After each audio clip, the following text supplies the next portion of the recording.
Hey, you're back with comedian David Boyle, and I'm quitting alcohol. Alright, that's my attempt at a fucking Irish accent. I need to learn an Irish accent for comedy. It just helps if you can fucking throw some accents out. Dirty old town. I've just never got around to learning one.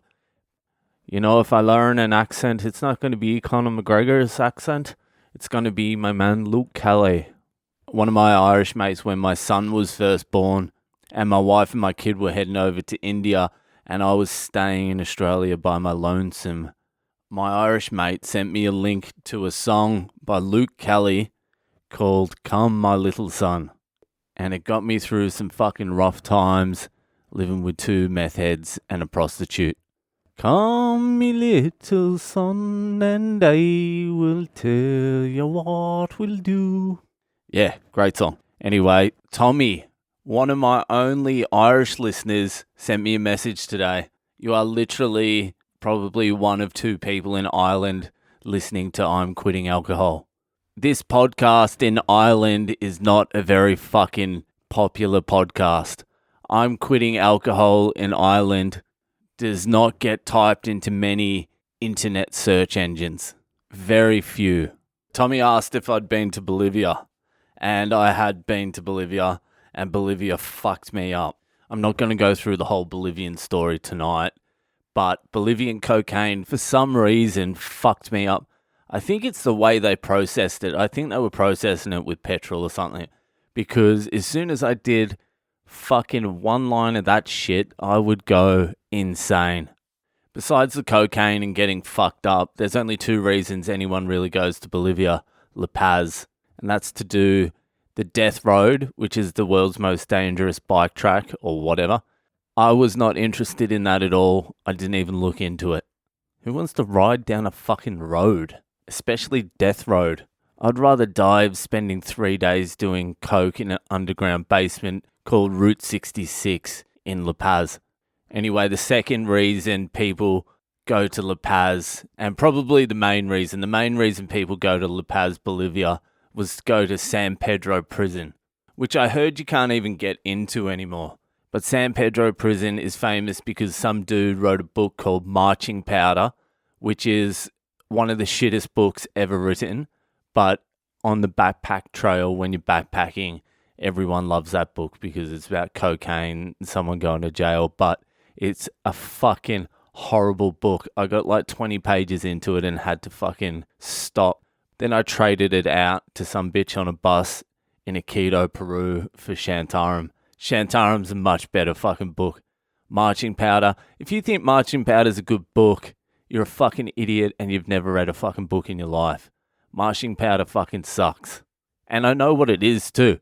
I knew it wasn't going to be literature. It's not even good for what it is.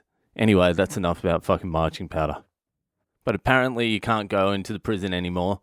But when I went, you could. You used to be able to go there. You still had to bribe a couple of people to get in, but it was pretty easy to access it. I think there was 1 or 2 tours a day. So me and my mate who I was traveling with at the time, we'd grab a group of girls that we'd been hanging out with in the hostel. We're like, let's go to San Pedro prison. It's a good opportunity to spend more time trying to hit up these girls, and also we can buy some coke in the prison. Because that's what they do. They used to manufacture the coke in the prison and you could buy it in the prison. And everyone knew that. And that's why a lot of people like to go to the fucking prison. So we get into the prison and some 4-foot fucking midget Bolivian murderer was our tour guide. And he takes us on a tour and it was whatever. I wasn't even paying attention. I didn't really give a fuck about the tour of the prison. It was just basically a third world piece of shit prison. There were no guards there from what I remember, and the prisoners were just rolling around. So the midget just took us on a tour of this prison, showed us around. We saw the kitchens, we saw the cells. He took us to the cell where the dude who the book Marching Powder was about, and everyone was like, who gives a fuck? I was still not paying attention. Then he took us to the rooftop and he showed us where they manufactured the cocaine. And then I was like, this is a little bit more interesting. Let's pay attention here. And they were rolling it with big rocks. And I'm like, all right, there is cocaine here, so this is going to be all right. The tour is winding to an end. Then he takes us down to one of the cells, and without saying anything, he sort of suggests, come in the cell, this is when we do the cocaine. And I was like, yes, all right, let's do it. There are a couple other people on the tour that we didn't know. We all get in the room, then he busts out the coke. The other people who were on the tour didn't realize he was suggesting this is the time the coke's about to be busted out. So they bail, so it's just me, my mate, and the 4 girls. And so the midget murderer starts racking us all lines of coke. We all do a line of coke. It goes around in a circle. We're all a little bit buzzy. And then he comes around again and gives everyone another line. And then he's like, would you like to buy some? I'm like, yeah, how much? I can't remember exactly how much it was, but it was fucking cheap. And everyone else wanted to buy some too. So we're like, all right, we'll buy a shitload of it. And then I think it was my mate Jake. He's like, how are we getting it out? And the midget murderer was like, you just take it out yourself. It doesn't matter. The cops and the guards don't give a fuck. And everyone's like, oh yeah, I forgot we actually have to take it out. We actually have to smuggle it out of the prison. And so everyone started backing out of buying the coke. I'm like, whoa, whoa, whoa. I'm like, don't back out. He says it's okay to take out. It's going to be okay to take out. Like I was going into bat for a midget murderer in the prison he's in, selling us coke. And I'm trying to convince my friends we should trust the fuck out of this guy. Everyone's like, no, I don't want to risk it. Don't want to risk it. I'm like, oh, fuck. I'm like, do you still want the coke then? They're like, yeah, we want the coke. I'm like, all right, fucking, I'll take it out for you. In my mind, I was thinking, at least we'll have coke and the girls might think I'm pretty brave and courageous and maybe I'll be able to fuck one of them. That's exactly what I was thinking. I was like, the girls will think I'm a hero. Let's do it, Boyle. And then everyone wanted to load up on coke. Now everyone wants like fucking 5 grams of coke. They're like, are you sure? I'm like, yes. Unlike you, I have trust in people. And if this guy here with the 14 teardrop tattoos can't be trusted, then no one can. So we all buy the coke. And I can't remember how much we bought all together, but there was 6 of us and it wasn't 1 gram each. So I had a fair fucking load on us. And then as a thank you, the murderer came back around and gave us all another line of coke. And then the Bolivian coke kicked in and I started getting paranoid as fuck. I'm like, holy fuck, I've got that much fucking coke on me. I'm about to walk out. As soon as I walk through those doors, there could be police officers just waiting for dumb fucking tourists with cocaine. Then they're going to hit me up. I'm going to end up back in here. And I'm going to have to write my own fucking marching powder book. A lot better than that fucking book.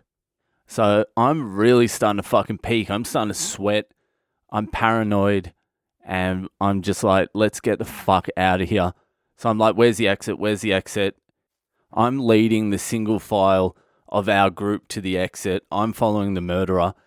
Then there's a long tunnel, about, say, 20 meters, and you see the exit at the end, like the light at the end of the tunnel.